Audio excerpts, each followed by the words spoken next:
Alright, troops, what's happening?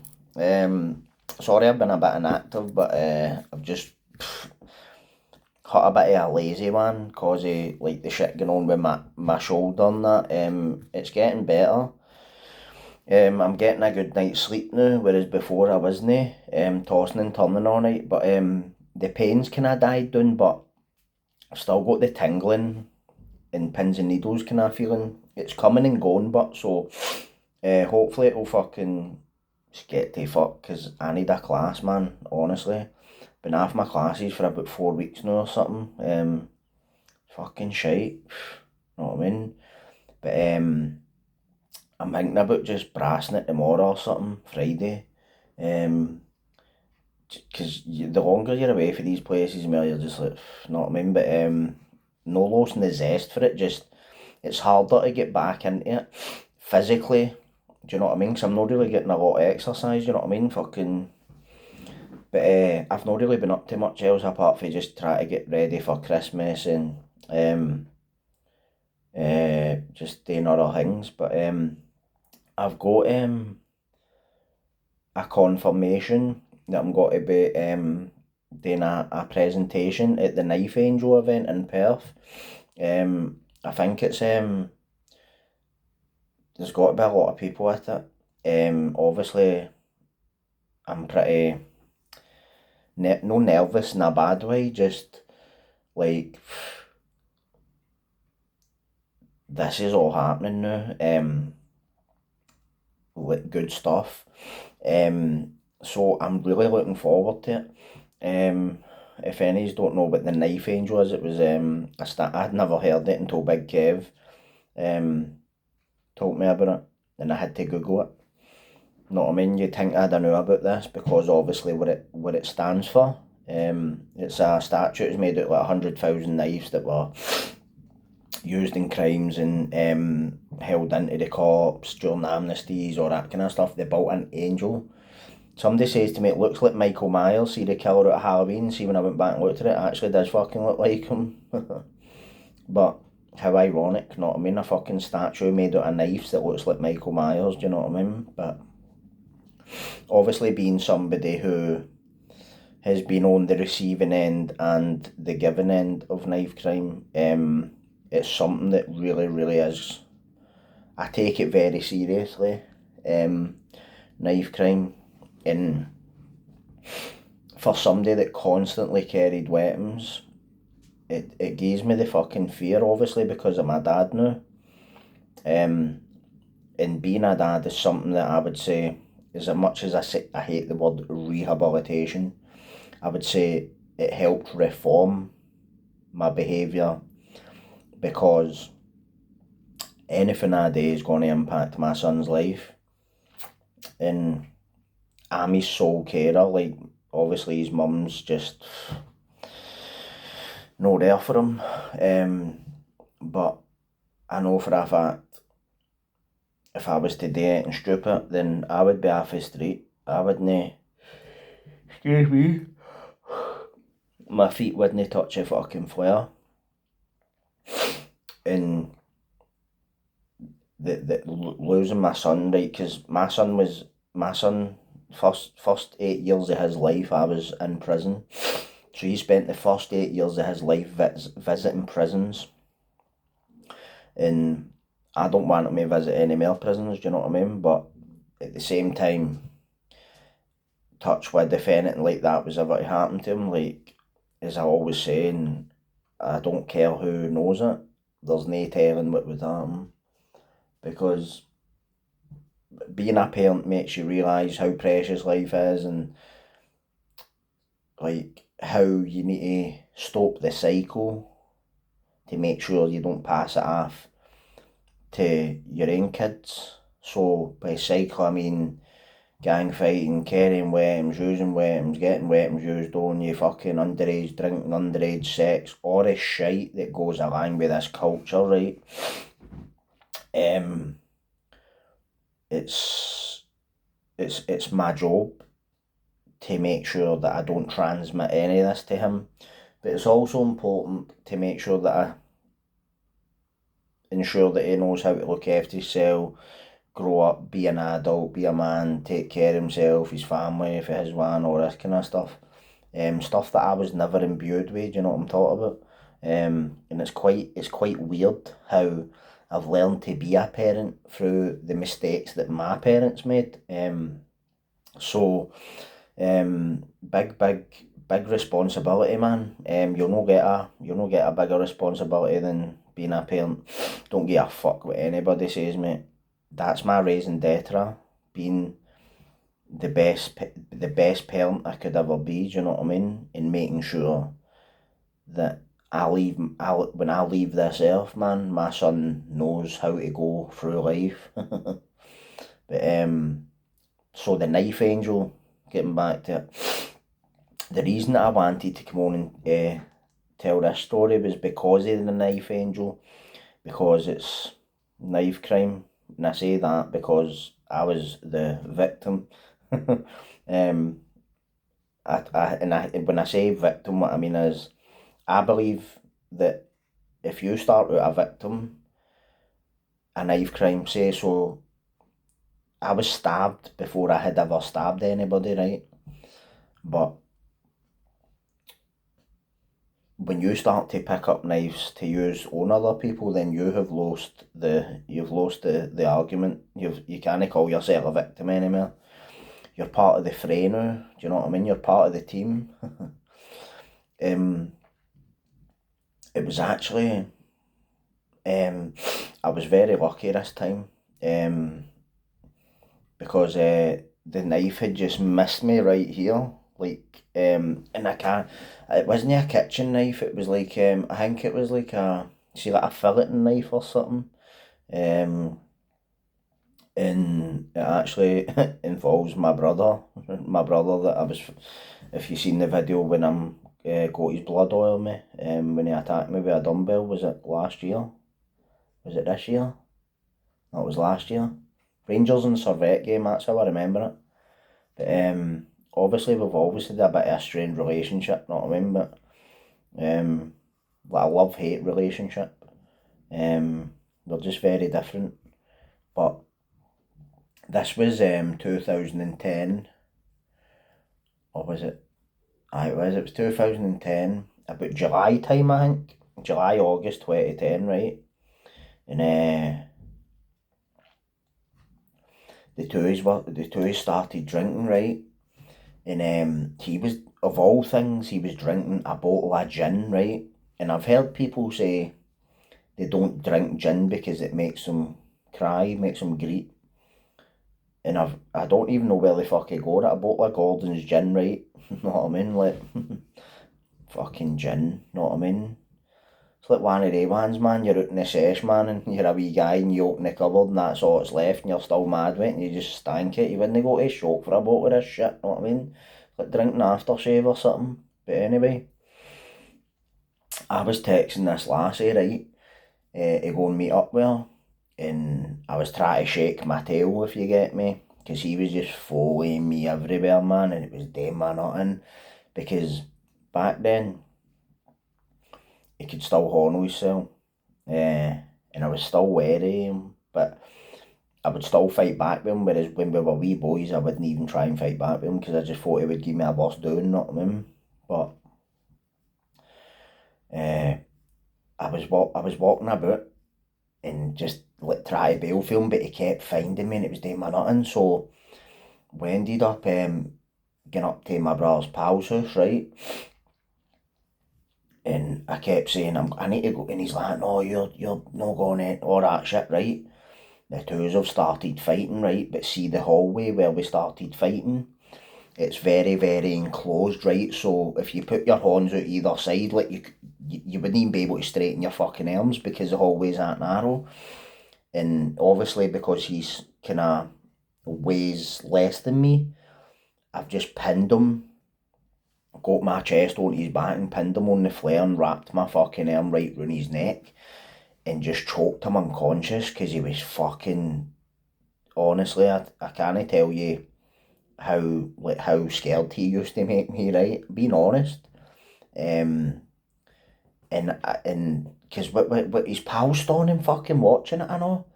And I was like, And what I says to his pal, see, before I choked him out, I done that. He's like, stop fighting. I'm like, stop fucking fighting. He's trying to attack me. Hold him down till I get out the house. I'm trying to remove myself from the situation, mate. But there's no talking to stupid, know what I mean? So I just choked him, he fell asleep, and just ran out the house. And then fucking went to go and try and find this bird, right? And I was walking along this fucking. So he's right outside Christopher's Ma's house out the back, and I'm coming down this week. So he's coming there, and I'm walking down this path. I'm like, oh fuck, man. And I walked up to him, and he's like, I could just tell, I was like, he's up to something. And I was like, how's he not attacking me? But I was just like holding, see, like my hands, putting, no grabbing his wrist, but just kind of keeping my hands in case he tried to punch me so as I could pin him. And I was like, listen, you're just drunk, just got to go home, just got to get home, because he was driving me mental all day, man. And he was just acting too calm for me, right? And I was like, he's up to something, he's got to do something here. And he's like, aye, making it was sound waves, know what I mean? And then see, as soon as I walked ahead of him, I just heard footsteps running up behind me, man. And seeing I turned around, he's just swinging his blade at us like that. And see if I hadn't done that and fucking moved out of the way, that was just doing that. And he was that drunk, he would have killed me that night. Mental, mate, mental, right? So when I've done that, I don't know what I done this for, and it's pure fucking stupid. It just must have been a reaction or whatever you call it, right? But I've tried to like just cover my fucking head, and it was like I felt as if he was trying to punch me in the back. But obviously I knew he had a blade, and I don't know how he'd ever stab fuck at us. But anyway, he'd fucking stabbed me right here, see, like right in there, right in my shoulder. And it wasn't deep. It was like no how it wasn't like right in. It was like maybe went in about that, right? See, like can I maybe about an inch, 2 inches or something. My back, see my whole back, it was saturated in blood from my shoulders like down to my arse, right? No kidding. I had a blue jacket on, and it was just stuck to my back with the blood. And obviously I didn't know how badly I'd been injured. But this boy I knew was walking past, and I had my bra pinned against a railing that kind of bounds the outside. You know how you see a lot of closes, tenements, whatever? There's a kind of wee railing bit, and it's like a wee shitty kind of grassy bit, pinned right against that. And my bra's just pure fucking fighting like a fish out of water, man. And I just know I need to get that knife out of this fucking situation. That's all I can think about. And the boy that was there, I was like, help me get this off him, and he done that. No, you'll use it on him. Fuck me, mate. And I wouldn't have, but maybe 10 years before this happened, I would have used it on him without even thinking. But this time I wasn't going to do it, because only once did I ever stab my brother. I was 18, and I swore I would never do it again, because see, the next day I felt horrible. I just felt horrible, man. But it was just a result of all the kind of fucking, the absolute beatings and shit he gave me over the years, man. Do you know what I mean? It was just, but it was, see when I hung with the knife, I dragged it right across the palm of his hand, the blade, getting it off him, right, because he was gripping it for dear life, and ripped it right out his hand, man, and fucking, obviously, then I was like, you fucking daft, trying to do is there, you fucking, see all that, just antagonise him, right, no making it any better. But see, he was standing there, and I can't mind what he said to me, but I went and ran at him as if I was going to stick it in him, like ran right up to him, and I could tell he was ready for me, and he went to try and throw a punch, but I stopped. You fucking bam, I said you'd love it if I stabbed you. And I know this all sounds mental, but the fact is, it is fucking mental. Imagine bras trying to stab fuck at each other. And do you know the funniest thing about this? I'd forgot all about this. I was sitting thinking about this the other night, and I don't even know how it came into my head. I don't know if it was about the knife angel thing, or like if that kind of no triggered it, you know what I mean? But I was just like, how many times have I been in a fucking situation where I could have just fucking get stabbed to death and bled out in the street? It's frightening. But I went up to a gaff and got cleaned up and all that. But that time, that was just, I remember I fucked off for 2 weeks and everything after that. Went to stay with a family member for 2 weeks in the south side, know what I mean? Just needed away from here, man, because of that. I just felt fucking, I think I was kind of, I don't want to say rattled by it, but it's like, I don't know, it's like, it didn't sink in until it's going to happen or something. I don't know how to explain it. I didn't even go and get fucking stitched up or nothing, man. Had to fucking throw my clothes in the bin and all that. They were just, it was like, it was dripping, know what I mean? And you just think to yourself, imagine like the worst that could have came of that. So it's got to be interesting to go to this knife angel thing, because obviously a lot of the people going there are got to be like third, fourth, 6 years, I think, 5 years at school, whatever. Got to be a lot of them there. And obviously this was where all this started for me, knives. 'Cause the first time I was stabbed, I think I was second year at school, third year at school, tops, 1997. I was 15. Well, it was a month before my 15th birthday. And that was a wound that came out the other end and everything, man. Fuck me, mate. 14. That's nearly like my son's age. Imagine your son came in the house, or you get a phone call saying your 13-year-old boy has been stabbed through the forearm, and it's went right through. He's gonna need a heavy operation to get this sorted. You'd be fucking out of your mind, man, wouldn't you? Fuck me, man. I don't know how my grandparents get through that on it. Well, I know they'd went through shit with my dad and that, but I don't think it was anything like this. Now my dad been stabbed before, but this was constant, know what I mean? If it wasn't me doing it, it was happening to me, know what I mean? So it's just no fucking life, mate. And I know this culture's always going to be here. Sit here to your blue in the face talking about a shit, man. There's always going to be that wee guy that doesn't listen and wants to go and do this. And the reason that I know that is because I was that wee guy. There was nae talking to me. I had to work out that rage and trauma myself. And even talking about that back then was anathema to how I perceived myself. I don't know if it's the same for kids today, but I don't imagine it's that different. There's the followers, there's the ones that want to be accepted, there's the ones that want to fit in, and then there's the fat controllers, the fucking organ grinders, you know what I mean?